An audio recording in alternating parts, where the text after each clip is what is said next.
again, I was extremely lucky that they already had that foundation with Sharon, with Jay Harbaugh.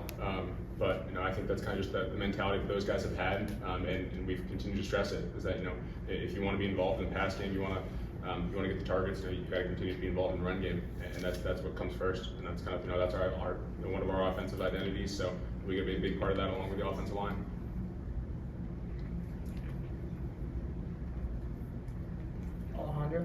Jim Harbaugh mentioned that the receivers are texting him asking, how they can get involved more. Are you getting texts from the tight ends with like a similar theme?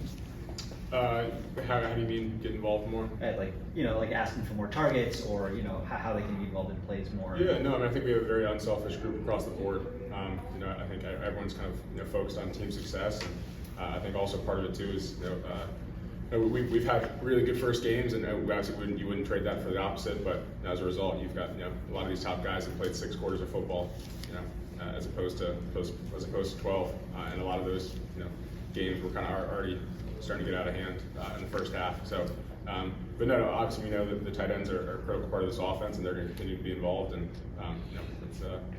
it's definitely continue to be a focal part of the offense. Excuse me.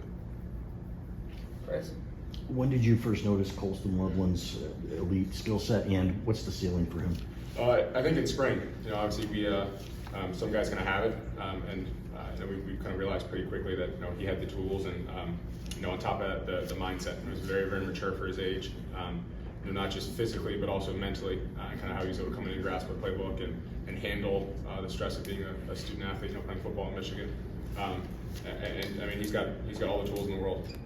So we're super excited about him, and they're just going to continue to stay on top of him and make sure that he continues to hopefully progress into the top tight end we think he can be.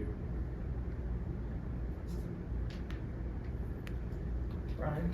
I know Hunter Neff went through a serious injury and has worked his way back. Did you talk to him much throughout his recovery process, and what was your message to him as he worked his way back?